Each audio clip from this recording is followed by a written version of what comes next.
Assalamu alaikum. Hürmetlik televizyon kögücü kırındaşlar. Kudüs TV Kudüs Televizyası programımıza hoş geldinler. Bugünkü programımızda yine hicretinin ahırkı mevzularını sözlep ötümüz inşallah. Bundan ilgili hicret doğrusu da 4 katım program kılıp öttük. Bugün inşallah 5. programını bugün şu 1 saat içinde sözlep ötümüz. Programımızga İbrahim Damollam yana katıldı. Davetimizni kabul kılıp geldik için İbrahim Damollam'a alaydı rahmet etimiz. Ötkenki programımızda İbrahim Damollam'dan bir sual soğantım. Bu sualınki iki xil cevabı battı. Birinci xildeki cevabını bergen bolsunma, lekin kıska bir cevap bolgan idi. İkinci cevabı kapkagan. Onun için ben sualını bir tekrar soray. İbrahim Damollam, ötkenki heptedeki programımızda mı dep ötkenidik. Hazırki vaziyetimizde, bizninki Şarkı Türkistan'ın vaziyeti de nurgun kızlarımız, ayallarımız vatanlarını terk edip hicret kılışımız perizken bizning üstümüzge hicret kılmasak biz günahkar bulud ekanmiz degan moşundaq bir аңға kelip hicretke yolga chiqqanligi, bularning ba'zilari ata-onasidan ruxsat olganligi, ba'zilari hatto ata-onasidan ruxsatsiz ve özünün tuqqanlaridan habersiz halatda yolga chiqqanligi. Bular shunda chiqqandan keyin yo'llarda insanlar bularni siz yolg'iz chiqibsiz, yolg'iz mahramsiz bir joyga berish va hijrat qilish, safar qilish joiz emas, durust emas deb bularni o'z nikohiga ilib olish meselelere yüz birlik. Endi bizning İslam şeriatida ötken hatimda ötkentim Peygamber Aleyhissalatu Vesselam'ın hadisi var. La nikaha illa bi veliyi izniha degan hadiste. Yani ayollarninki kızlarning bulapmı özünün velisinin ruhsatsiz nikah kılanmaydiganligi to'g'risida hadisi bo'lganligi hamda hozircha bu kızlarımız yolda nikah kılıp alganligi bu İslamiyet'te qanchalik to'g'ri, bu to'g'rida bir cevap bergan bo'lsalar. Allah razı olsun. Oldu bilen elhamdülillahi rabbil alamin. Vessalatu vesselamu ala eşrefil enbiya'i vel murselin ve ala alihi ve ashabihi ecma'in. Rabbi adkhilni medhala sidqin ve akhrijni makhraja sidqin ve ec'alni min ledunke sultanen nasira. Rabbi şrah li sadri ve yessir li emri ve ehlul uqdeten min lisani yefkahu kavli. Aldı bilen Allah subhanahu ve teala'ga hamd sanalar eytimiz ki Allah subhanahu ve teala sizler bizni mümin, muvahhid kıldı. Müslüman kıldı, Müslümanların içinden Peygamberinin elip kelgen risalet amanetiga varislik kılıdığan öz layıkıda ilim malumat ata kıldı. Ulu Peygamberimiz Muhammed Aleyhisselatü Vesselam'a rahmet ve selamlar olsun ki Ulu Peygamberimiz Muhammed Aleyhisselatü Vesselam Cihanga nur insaniyetke baxt elip kelgen yekigana insaniyet kuyaşı idi. Onun sahabalarga ali ihtiramlarını bildirimiz. Ve şu duanı kılımız ki ey Rabbim çıkayarlarımızga samimiy sadakat bilen çıkagın. Kirgen işiklerimizge, darvazalarımızga kirgen yerlerimizge samimi sadakat bilen kirgizgin. Bizge senin huzurundan bir güç kuvvet veli ege ata kılgan ve yardımcı ata kılgan. Şununla birge kıyamet kadar davamlıçılgan olu Peygamber Musa aleyhissalatu vesselam'nın ağızdan çıkan durdana bir dua bağdır ki o boğazımın Kur'an'da zikir kılıngan. İlgir de etken ey Rabbim Rabbi şirahli sadri köksümni şer'i kılgan. Ve yessirli emri işlerimni asan kılgan. Ve tilimdeki çigikni yeşkin ki kavmim, halkım menin nimdigerligimni düşünsün. Amin. Degen bu dastana durdana dua bilen bugünkü programımızı başlayımız. Allah subhanehu ve teala bu kemine mutavazi emellerimizni, yukulan emellerimizni öz dergahida kabul kılgay. Evvel özümüzge andın kalsa barlık anlıqçılarımızga menfaatlik bir programma buluşqın muvaffaq kılgay. Eğer doğru kılgan bolsak Allah subhanehu ve teala'dan, hata kılgan bolsak nefsimizden ve şeytanındır.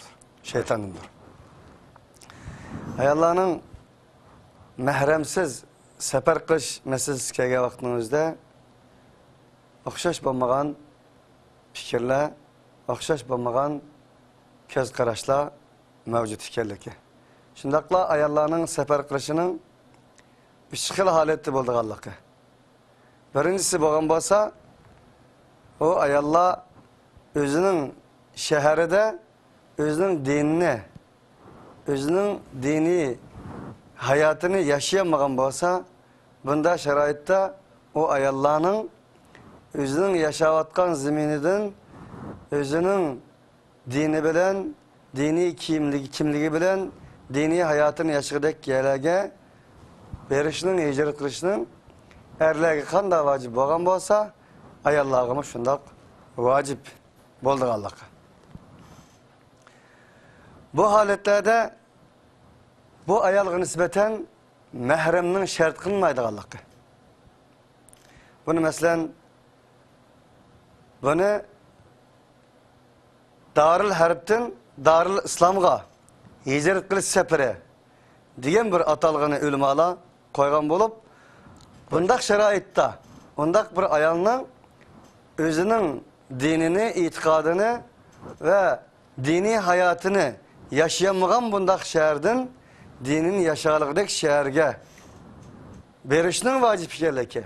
Bu berish jarayonida mahrem bo'lsin, bo'lmasin, belki mahremning shart qilmaydiganligi to'g'risida olimlarning ittifoq kelganligi. Bundaq ittifoq kelgan bo'lsa, bu yerda yolda siz mahremsiz chiqolmaysiz deb bularni nikohga ilib bu bir yani qasdan qilayotgan gaplarmi yoki bu bilmay qilgan ishlarmi deymiz bu? Belkim bu to'g'rida shuni qilganlarning qasdan qildimi yoki bilib bilmay qildimi, bu masalaga vaqtingizda albatta ki ularning qilgan qiliqlari qargan vaqtingizda ko'pinchilari bu ulamalarning Peygamber aleyhissalatu vesselam'ның bir mümin ayal, Müslüman ayal bir keçkindizlik seferge mahremsiz çıkısı bo'lmaydi degan hadisini delil keltirish orqali qilgan bo'lishi mumkin. Onun için o hadisga nisbatan ulamalar shunda debdi ki, bu yerda agar shu ayal mahremsiz chiqqan taqdirda uning iffati ve shundaqla uning aminlik, xotirjamligi bozulgan bo'lsa, avratlar echirish xavfiga giribdor bo'lgan bo'lsa, chiqmasin degan bo'ldi deb ulamalar bu hadisni ana shundaq sharhlabdi. Bu hadisni kim shunday sharhlabdi deganda mana mesela Abul Abbas al-Qurtubi Mufhamda ana shundaq sharhlabdi. Shuningdek İmam Şafii, İmam Malik ham bu hadisni shundaq sharhlabdi. Yani onun için bu qarindoshlarımızın yoki şu işini kılayotgan qarindoshlarımızın bu hadisga nisbatan tushunchasining biroz gungi bo'lganligidan bo'lsa kerak. Vallohu taolo a'lam. Onun uchun bu ulamolarning hammasi bir shart qilibdiki, mahremsiz chiqsa bo'ladi. Madamiki u ayol şu üztürvatkan rayında İza khafet nefseha ve diniha. Özünün can eminliği ve itikat eminliği ve iffet eminliği hatırcam bulanmagan takdirde mehrem tapımen diyen takdirde onun dini itikadı, onun hayatı, dini hayatı, yüz aburiye cenere tesir edilen boğan şeraitte mehrem tapımen dep otası bulmaydı vakti. Çünkü o vakit onun dini yok oldu, iffeti yok oldu, ceni yok algan oldu. Onun için bunda şeraiti çıksı oldu. Bir şart, şunu bilen birge çıkış sefer ceryanında hem xuddi vaqaatum ma farrardum degandek, qaçqan narsaga o'zingiz tushdingiz degandek, chiqqanmaslikqa. Chiqqan o'rinlardan cho'ngroq bir baloga giribtar bo'lmasligi sharti bilan mahremsiz chiqsa bo'ladi debdi. Bunga masalan, nurg'un ulamolar Abul Abbas al-Qurtubi va shundaqla nurg'un ulamolar bunga mahremning shart bo'lmaydiganligini tilga keltiribdi. Bu ikinci göz qarashda qarasak, mesela o çıkan kızlarımız, yani özününki iffeti, namusu, dini, nefsini muhafaza qilish emas. Fakat lan biz hicret kılmasak bo'lmaydi ekan.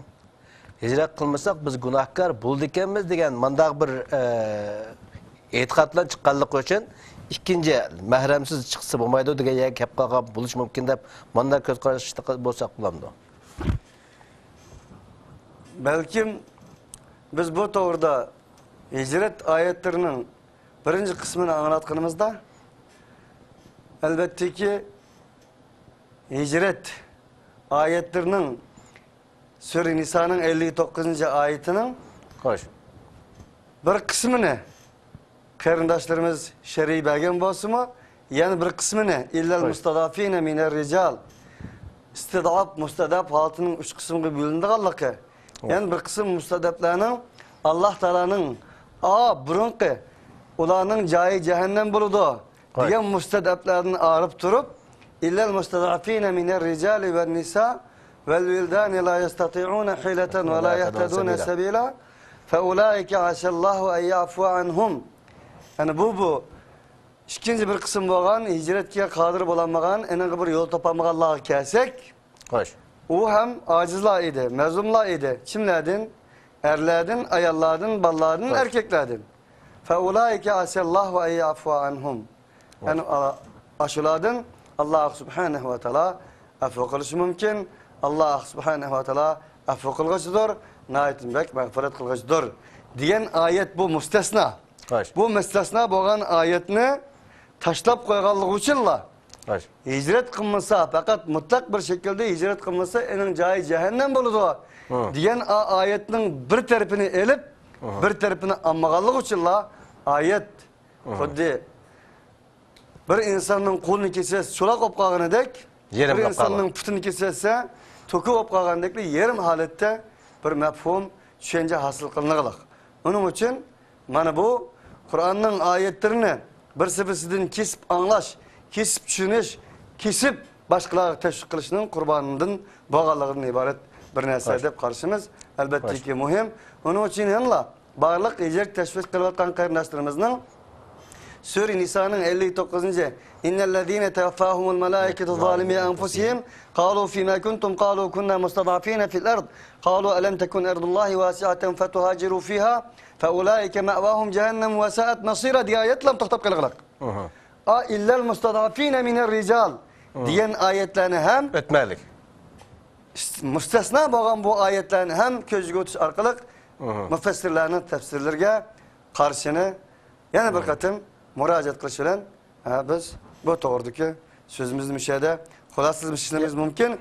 İkinci yana bir ko'z qarashda bo'lganlar mahrem shart emas deganlar, masalan o büyük Abdullah ibn Abbas'ın şagirdlerinden bo'lgan Ata, Hoş. tabiilladım olan Said ibn Cübeyr, İbn Sirin, Hoş. Evzai, Malik, Şafi, İmam Malik, İmam Şafi katarlık bağırlık ulemalar, fıkıh ulemaları Hoş. badik ideydi. İlâ enne zâlike leyse bi şartın.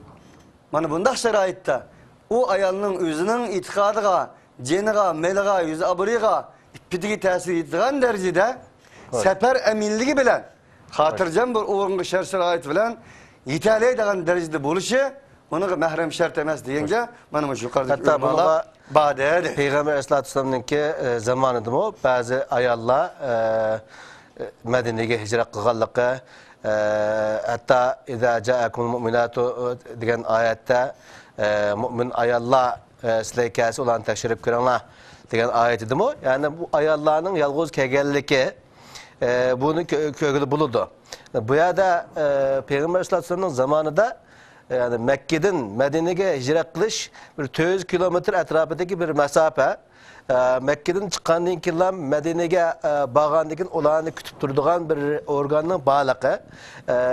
Bu doğruda biz bununla ittifak bulup ötep gitip bulduk hem de. Hem de hazır hem de şu şunda bir anda bu ayallarınki nikah kılınışı yani siz mehremsiz yol çıksanız bulmaydı degen bu muddaa bilen nikah kızlarınki bulap mı? Çokanlarda ihtilaflar var.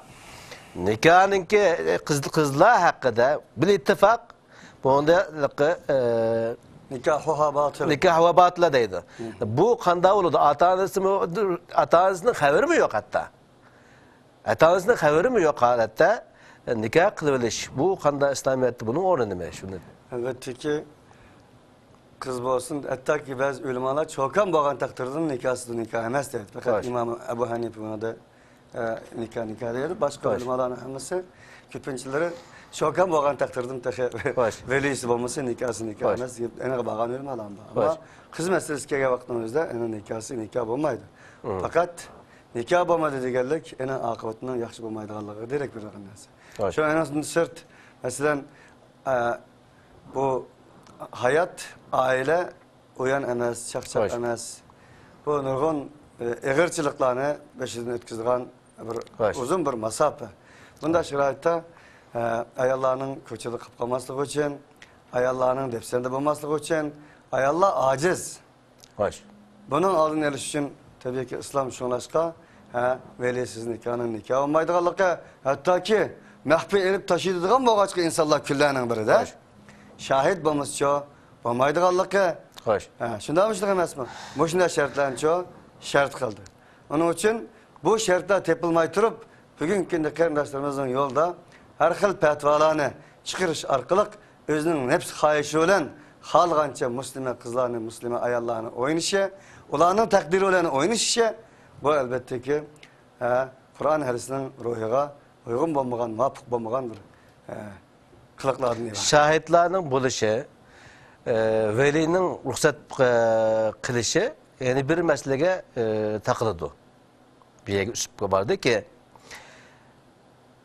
toy kılgan yaş bilen toy kılgan kızın arlıkta tukkandajlık bulup kılışı mümkün. belki. İkisi bir yerde veya ki başka mahallede, başka yerlerden bolsun. Ama bula çoğunlap öste arlıkta imildaş mı emas mı? Doğru ol bilmem. Emildaş mı emas mı? Bunun da başında bir tukkallık nemesi var mı yok mu? Bu yerde yolda ketayotgan iki tane şahitni ekeplarken de bunu nikahını kılıvarsan bu adamla bu şahitler bu kızınki veya ki yigitninki küçük vaktideki ahvalını bilmese bu yerde aslında bir tukkanga, emildaş bir tukkanga nikahlap koyuş mu çıkmalı yani? Ama çıkıp karşı mümkün. Çünkü bilmeydi ulan. Eneden sırt 17-18 yaş kirgen ya ki 20 yaş kirgen adamlar kelgisi istikbal doğrusunda tek toluk bir yetilmeyen buldu. Yetilmegen buldu. Onun için ata-ana Hoş. elbette ki özünün ballarının kelgisini, istikbalini ve şundakla hayat jarayonida nurgun tecrübe sabıklarını ağam buldu. Hoş. Şunlaşka elbette ki kız oğullarının, olup mu kızlarının aciz Hoş. bir şeraitte mezlum boğallığı için Allah subhanehu ve teala bulağı nispeten Peygamber Aleyhisselatü Vesselam'ın tili bilen elbette ki velisiz nikahsının nikah emas ekanligi, batil ekanligini o'tirib qo'ygandan keyin buni qanoat qilishga, unaga taslim bo'lish lozim. Hoş. Bu Allah- ularning istiqboli uchun bir foydali narsa. Hoş. Allah biladi, payg'ambar biladi. Bugungi kundagi masalan shunday nikah qilganlarning, to'y qilganlarning taqdiri qaraydigan bo'lsak-mu, nurg'un hikoyalar, rivoyatlar mavjud. Uni yo'llarda o'zlari bölüşüyorsa, okuşuyorsa bo'ldi. Bu rivayetlerini, Hoş. o ahvallarni bada bu televizor oldida deyishimizning hojati yo'q. Allah razı olsun. Hoş. Ötkenki programımızda Peygamber Aleyhisselatü Vesselam'ın Medine'ye kelgandan keyin bir devlet nizamı kurganlığı, bu devlet nizamınınki bir qanchılığan, yani onlarçılığan maddedin terkip tapqanlığı ne sözlemekçi idiler. Ama ben o programda vaqt to'shab qolganligi uchun kerakli programda davom qildiraylik deb shunda degandim. Hamda bugun shu masalani bir o'tirib qo'ygan bo'lsalar, qaysilar bu Peygamber sallallohu alayhi vasallam Madinaga kelib davlat qurgandan keyin bu davlatning nizomi nimalardan iborat edi? Allah razı olsun. Yana ta'kidlab ishkag'iz deyilganim shuki, Xo'sh. qarindoshlarımızın kallasi tiqib qolsin. Hicret qandaqdir imkoniyatimizni tugutish uchun emas. Hoş. Tekrar etme. Hicret qandaqdir qo'limizdagi imkoniyatimizni tugutish uchun emas. Xo'sh. Belki imkoniyatimiz yo'qolgan bir makon, bir zamanda o imkoniyatimizni kamaliyatga yetkazib ugutish uchun. Xo'sh. Shundaqla insoniyatning madaniyat markazi bo'lgan Medine qurib chiqish uchun Xo'sh. bir yerga yetkilish demakdir. Xo'sh. Hicretning ma'nosi bu. Xo'sh. Undaqda biz bu imkoniyatning o'zini tugutish uchun emas, ugutish uchundir hicret dedik. Hoş. Biz bunu Peygamber Aleyhisselatü Vesselam'ın tarihi hicretinden ve Hoş. hicret kılgandan keyinki faaliyetlerden tapalayımız mı, yoki tapamaymiz mı degan to'g'rida biz keng ko'lamda so'zlab o'tdik. Albatta ki %100 tapalaymiz. Şunun bilan birga sizlar degandek o'tganki programmamizning oxirida biz Peygamber Aleyhisselatü Vesselam'ın Mekke'de Medine'ye hicret kılgandan keyinki yeni bir İslam devletinin kanun programmasını oturup koyganligini Xo'sh. sözleşini deyishgan edik. Bunun aralığında kısaca bu ayarlarının mahremsiz hicret kılış doğrusida malumatını bergen bulduk. Hem de Peygamber Aleyhisselatü Vesselam'ın yeni Medine İslam devletinin kurup çıkılgan desturi tüvendikilerden ibaret deyişimiz mümkün. Xo'sh. Ötkenki dersimizde, sohbetlerimizde biz Peygamber Aleyhisselatü Vesselam'ın Medine'ye verip 5 yıl iş kılganlığını degenden keyin Hoş. elbette ki Medine'de onkila bir devlet, insaniyet rehberi, insaniyet medeniyet merkezi, insaniyet kuyaşı, insaniyet ilim marifet merkezi bo'lgan. Xo'sh. İnsaniyetinin devlet paytaxtı merkezi bo'lgan bu devletin bir kanununu Xo'sh. oturup koymiz degan edik. O kanunlar munulardan ibaret. Xo'sh. Birinci, Medine'de Peygamber Aleyhisselatü Vesselam oturup koygan Aleyhisselam. bu devlet, şundaq bir devlet ki, millet ve ırk tanımagan. Xo'sh. Millet ve ırk tanımagan. Xo'sh. Millet ve renk tanımagan. Xo'sh. Şundaqla umum Müslümanlardan terkip tapkan bir Müslüman ümmet birliği. Birinci Hoş. kanun bu. Yani bu devlet Xo'sh. şunda bir devlet ki millet, ırk, renk tanımagan Xo'sh. bir Müslüman ümmet birliği. Bu birinci. Hoş. İkincisi bu ümmet azalarının hak hukukta beraber ekanligi. Xo'sh. Kim bo'lishdan qat'iy nazar bu devletki bu ümmet azalarının Xo'sh. hak hukukta beraber ekanligi. Üçüncüsü zulüm, günah ve hak hukukka tecavüz kılıştan başka her kandak işlarda birdek buluşu. Mesela bir insonga, bir millatga, bir guruhga, bir qabilaga zulm qilmaslik. Xo'sh. Shaxsiy va umumiy gunohlardan uzoq bo'lish. Xo'sh. Shundaqla boshqalarning haq-huquqiga tajovuz qilishdan boshqa Xo'sh. har qanday ishlarda bu ummat birligi bak barabar bo'lish. Xo'sh. Bu üçüncüsü. Dördüncüsü, bu ümmet, yani şu Müslüman birliğinden terkip tapkan, bu ümmet, öz düşmanları bilen ala kararlarda, mesela toxtamlarda, Xo'sh. uruş yaki sülüy tüzüş, Xo'sh. bu kararnamalarda hemmesi birdek ortak buluş. Xo'sh. Beşinci, bu ümmet birliğinin asası Bu maksidi, ortak buluş degeni biraz uçuklagan bo'lsa, bu yani qaysi şekilde, yani bu bütün şu yerga yig'ilgan bütün devletdeki insanların hammasi mi? Yoki şu yerden tanlangan kişilerning mi? tabii ki ortak buluş degeni şu bu devletkilerinin hemmesi. O Evet. devletkilerinin hemmesi degenimiz o devlet vekil çıkargan bir meslehat kengişi elip bağan bu Kur'an'ın hükmemimizge ma'lum. Evet. O meslehat kengişi ularning vekil sifatida karar namalarini qanday qilish, ma'qullash degeni şu umumiy xalqning umumiy şu yerda turayotgan Evet. ammaning xalqning birdekligi ko'z tutiladi. Xo'sh. Yani bu yerdan vekil chiqarish İslamiyatda bor deb Elbette ki. Hatta Kur'an nurgun ayette mevcut. Ve şavirum fil emr ve emruhum şura beynehum. Buların hemmesi ve şavirum fil emr diye ayet kaçan kendisi Peygamber Aleyhisselam Uhud gazete yaşlarının meslahatını algan deyken, çoğlarının meslahatını algan deyken oturdu biraz ihtilaflar yüzbe geldi ki. Hatta ki Resulullah'ın talafet uçturuk aldı ki, şişlerinin çüş geldi ki, başlarının yerli aldı ki. Enin deyken, şunu deyken bu ayetin çüş geldi ki. Xo'sh. Şundak boldu. Sen yaşlarının meslahatını aldın. Kerlarının meslahatını almağanlığın için bundak bir talafetler yüzbedi de. Şunu hem kerlar oturuğa koydu zaten ameliyette ağzını çıkardı. Şunda bolsa mu? Sen meslesi ki sel karama. Vaşavirum pilamır. Şundak bolsa mu? Sen elbette ki olarak meslahat kıl. Feyda azemte petevekkel Allah bir nesi ki irad kılgan bolsan enindeyken Allah Teala kanda kılgan, tevekkül kılgan. Yani bütün bir istişare kıldıgan bolsa, bütün ümmetni hemmini bir yerge toplap, onun hemmisinin bir yerden fikrini eliş mümkün emas. Bu ameliyatga qarama. Bunda demekçi bu. Xo'sh. Shuningdek Umar ibn Xattob radhiyallohu anhuning eng oxirgi xilofat davrida 6 kishi shiddat shuradan tarkib topgan 6 kishini qanday qilganligi, Xo'sh. chiqarganligi. Bundan keyin xilif sayilmoqchi bo'lsangiz, qo'mondan sayilmoqchi bo'lsangiz, mush 6 kishi orqali qanday qilasiz?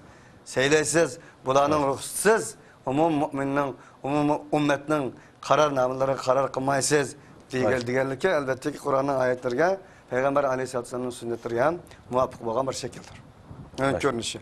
Beşincisi, bu ümmet birliğinin kıldığı hizmetleri, kanunlarından biri şu ki, en toğra, en mükemmel, en güçlü olan intizamlık. İntizamsız enese, intizamlık olan bir cemiyet berpa kılış, güç çıkarış. Ortak bir şekilde. Altıncısı, bu devlet kanunu halap kılışlara ortak karşı duruş. Çoğun olsun, küçük olsun, aktellik olsun, kartellik olsun, kim bu işten katı nazar? Bu yeniden kurulgan bu devletke karşı çıkışçılara hemimiz ortak karşı duruş. Ve bu devlet karşı turgan düşmanlarga yardım vermeslik. Bu kanunların 6. maddesi. 7.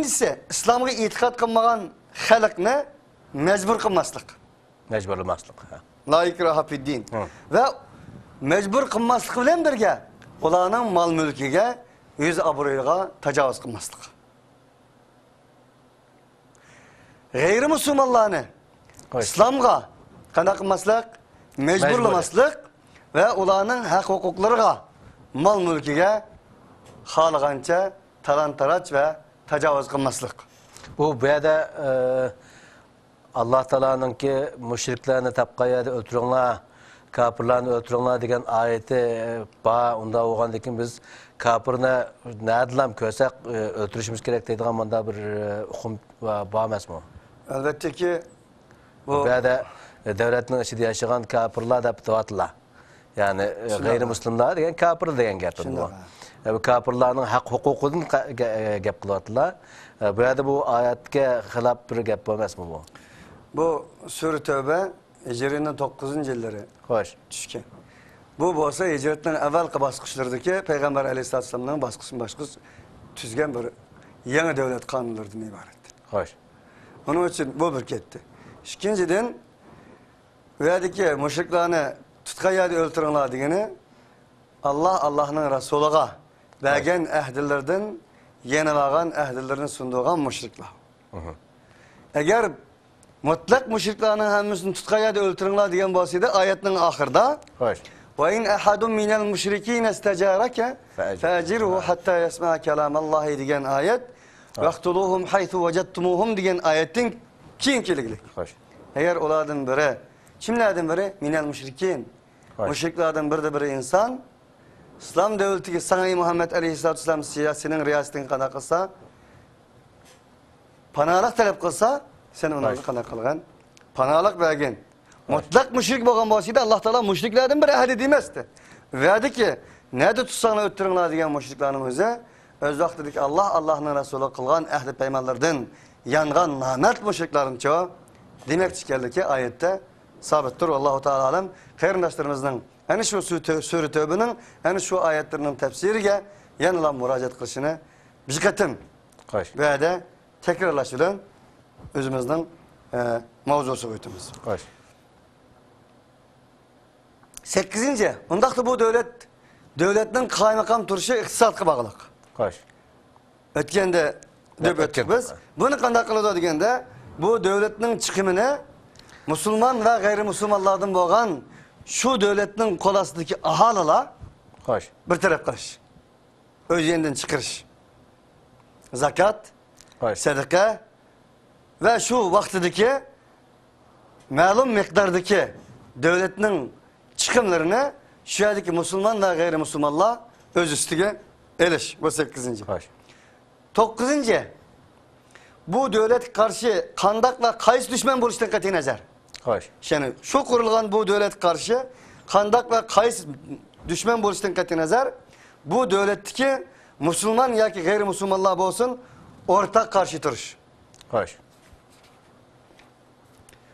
10. Cenge yani kıtalga keterlik iktisatını her bir fukra öz üstü geliş. 11. Her bir fukranı şu devletin qoğdaydıqanlıqı. Müslüman kafir dep ayırmaslığı. Çünkü o Medine devletinin fukrası boğanlığı için sen Müslüman kafir demesinden en şu devlet onunla ilgi çıkıp onu qoğdaydıqanlıqı. 11. maddede. 12. maddede devletteki her bir fukra bu devletin içki ve taşki düşmanlarını himaye kılmaslığı.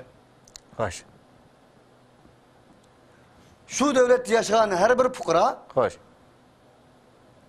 o devletin içki ve taşki düşmanlarını himaye kılmaslığı. Yani himaye kılış aslı kalmaslığı. 13. madde. Eğer bu devletin menfaati sülhi ve ehdlerine muvafık keltirilse bu devletin tüp menfaati sülhi ve ehdlerine muvafık görülse her bir fukranın onu aktif halde kabul kılışı şart kılınır. 13. madde.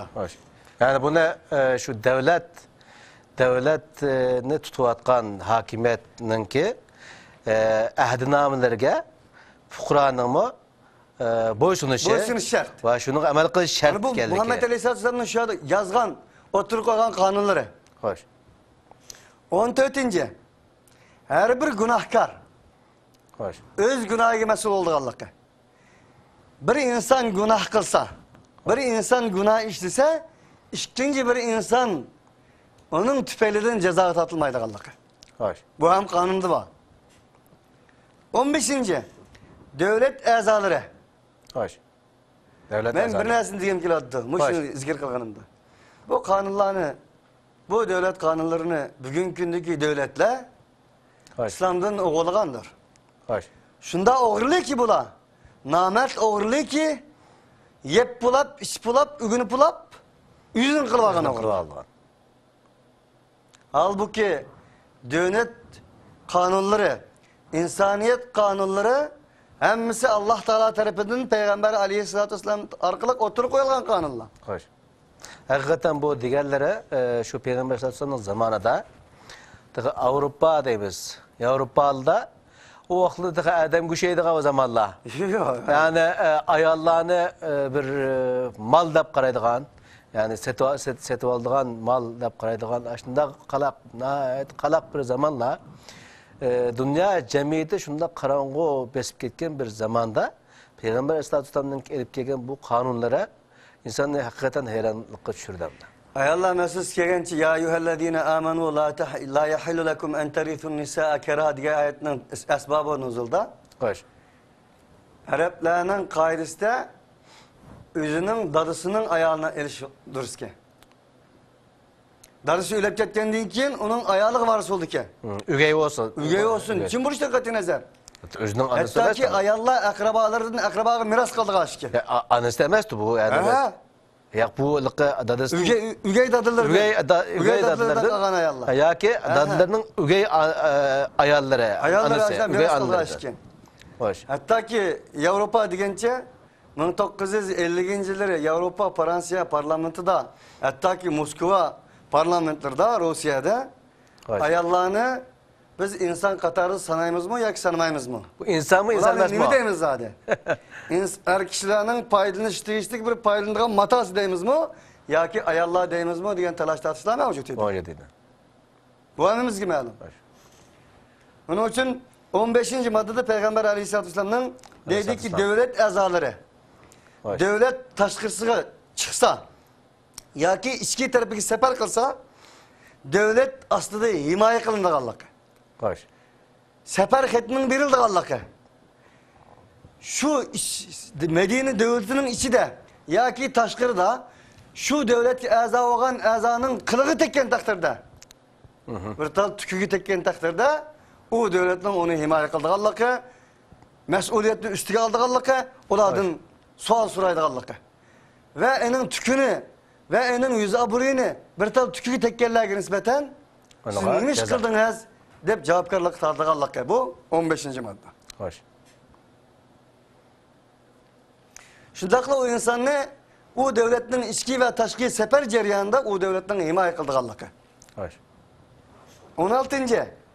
Eğer o aza günahkar boğan olsa, günah mesiyet işleyen olsa, ya ki zalim boğan olsa, ya ki tecavüzcü olan olsa, Hoş.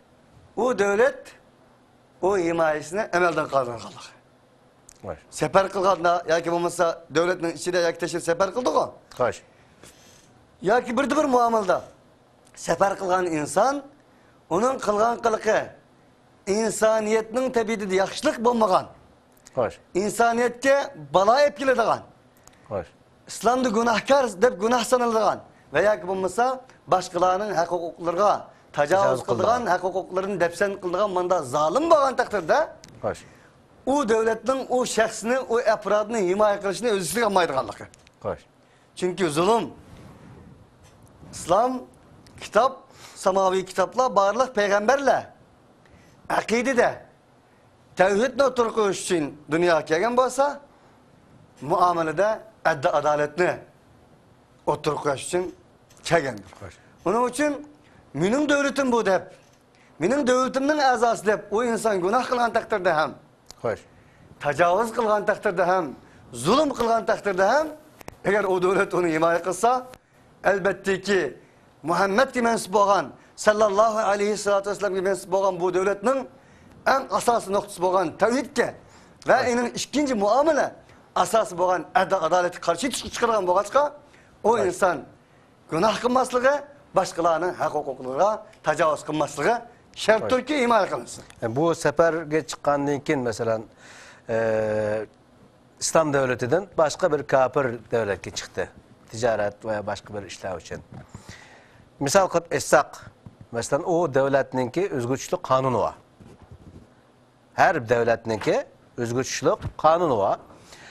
Bu kanunların bazıları İslamiyet'e uygun olsa, bazıları uygun emas hem de. Bu adam kelib shu yerda bu kafirlarning gapiga biz itoat qilmaymiz. Kirmaymiz bularning kafir bular. Deb masalan bir qizil chiroqda o'tashga o'xshash. Mashinasini haydab qizil chiroqda bu kafirning qo'ygan narsasi bu deb o'tib ketishga o'xshash.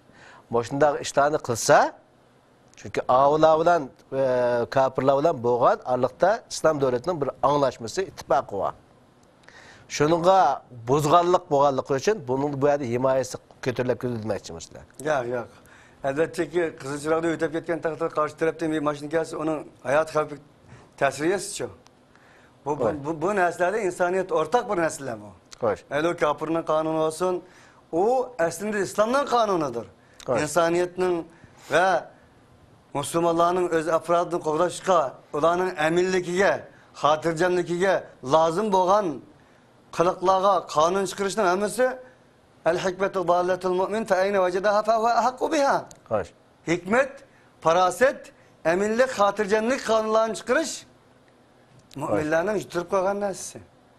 Onu nerede tapkan varsa o müminler ona haklıklık. Ona müminler layık. Hoş. Onun için o ayrı bir mavzu. Şunlar ki böyle devatkını o insan başka bir şehirge bakan deyken ya İslam'ın kanunu boğan fahiş kıldı. Ya başkalarının melini uğurluk kıldı. Şunda ama ya ki elim öttedi, ya ki bulancılık kıldı veya ki şunun okşaş umumi insanların bir hak hukukları kana kıldı. Defterine tecavüz kıldı. Bunda şeraitte bu insanların ortak boğan hak hukuku bu. Bunda ağırlık için bunu o devlet himaye kılışka öz istikamma edilmektir. Hoş. O yettince dedik. 18 geldi. 18. bu devlet günah ve tecavüzçülük üstüge emez. Bu devlet günah ve tecavüzçülük üstüge emez. Hoş. Yaxşılık ve takva üstüge. Hoş. Adalet üstü kurulgan bir devlettir. Geldik. Hoş. 18. 19 oldu. 19. Hoş. Yukarıdaki menheç, Hoş. yukarıdaki programma ve karar namlarını iki yıl güçlüğüne himaye kıldıqanlığı. İki xil kuchniki. İki yıl güçlüğüne himaye kıldıqanlığı. Yani bir türlü elip etkanda yukarıdaki menheç, program ve kanun kararlarını, Hoş. karar namlarını iki yıl güç himaye kıldı. Birincisi manevi güç. Hoş. Bu bozumu şu yerdeki Müslüman halkının, Hoş. Müslümanların Allah'a olan imanı Hoş. ve Allah'ın varlık emir permanlığa birdek boysunuşu, izcillaştırışı, din ibaret manevi güç. Hoş. İkincisi olsa maddi güç. Kayısı maddi güç o? O bozumu devlet riyasetçiliği, Hoş. devlet kumandanlığı. Hoş. O bozumu Peygamber aleyhissalatü vesselam, Uluğ Peygamberimiz Muhammed aleyhissalatü vesselam'dan temsil kılgan. Muhammed aleyhissalatü vesselam'dan ibaret boğan devlet riyasetçiliği, din ibaret maddi güç, yukarıda kanunlarının hemisi kana oldu, iyi oldu. Ondan da buradaki devlet nemedir?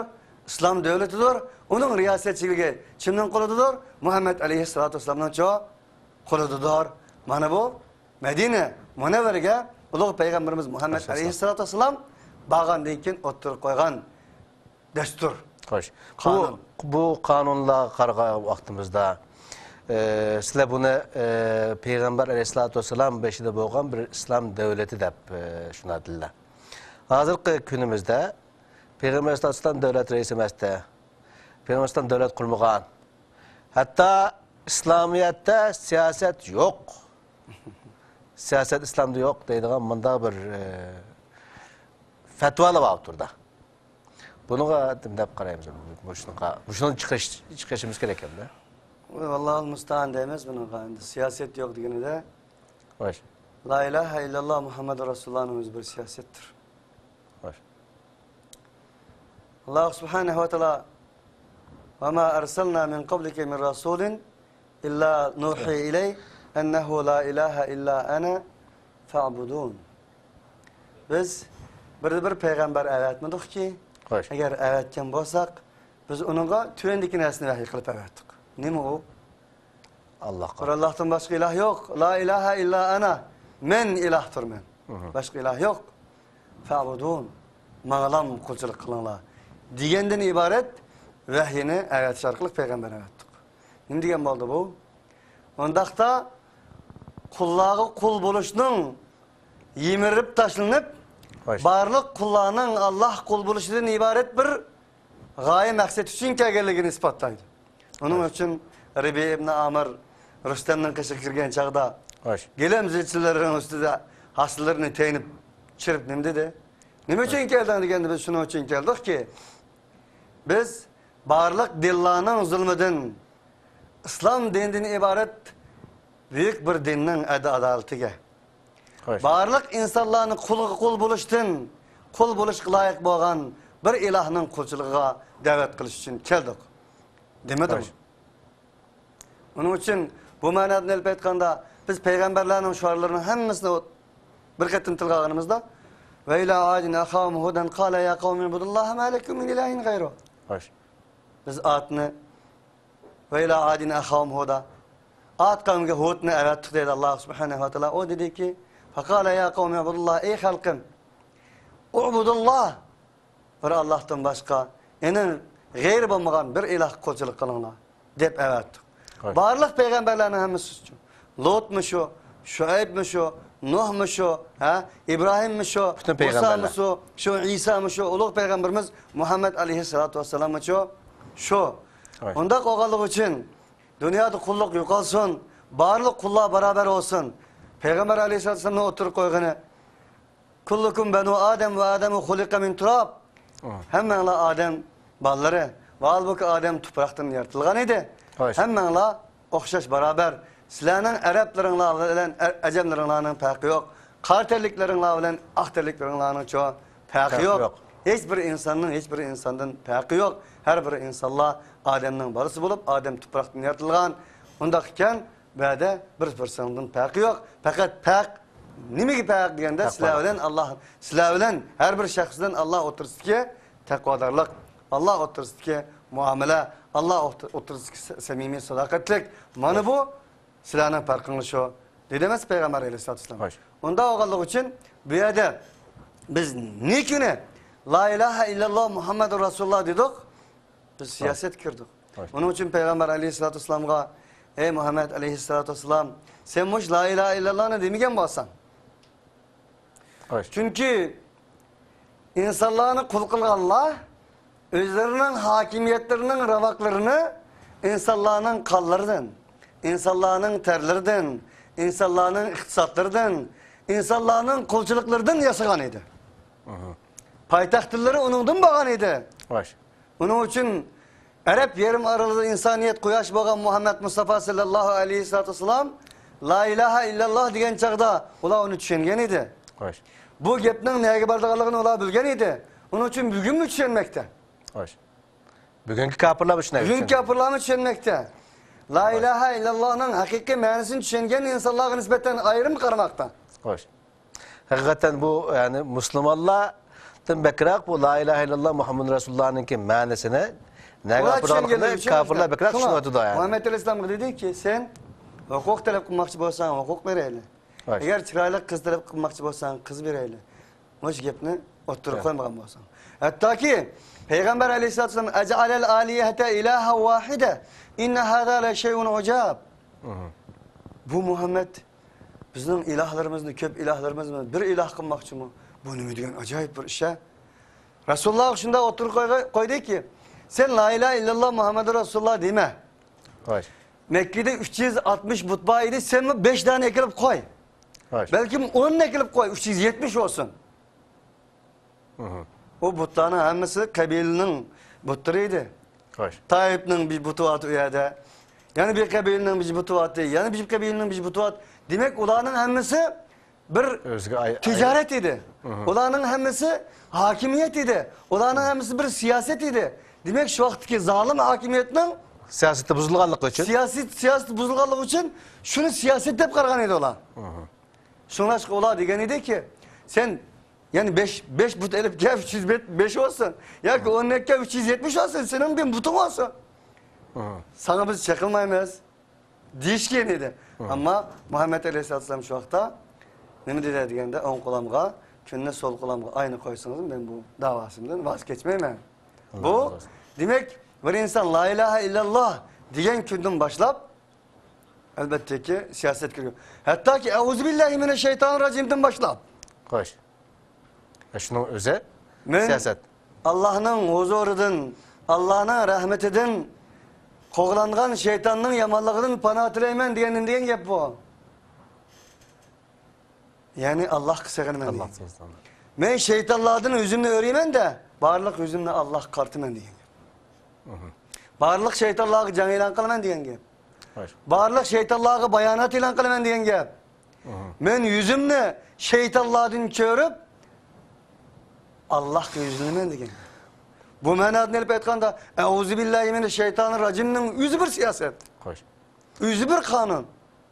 Şanlık. Evet, bu degenlerde hakikaten Peygamber sallallahu aleyhi ve sellem'ninki bütün hayatı siyasetlen ötken desek bulduken yana bu sizinki zikir kılgan maddelerden ve anlatkanlardan Peygamber sallallahu aleyhi ve sellem'ninki bir devlet kurganlığı, o devletni yani bütün erkanları bilen kurganlığını körep turvatımız hakikaten bunun çıkıvatıdı.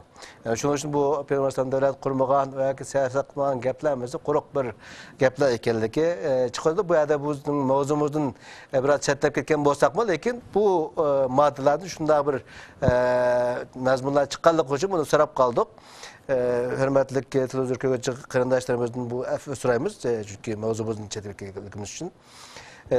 Bu yerden bu sizler zikir kılgan bu maddelerden 20 xil maddeni sözlep ötle. 19 mu 20 xil maddeni. Şu Peygamber sallallahu aleyhi ve sellem şayada kurgan şu maddelik bir devlet hazırkı şununla okşaydıgan yoki şununla yakın keladigan bir devlet barmı? Hazırkı vaziyetimizde. Yani hazırkı dünyada hazır bazı bir devletler özüne İslamiye yoki biz İslam Cumhuriyeti dep özüne İslam dep ataqlıq.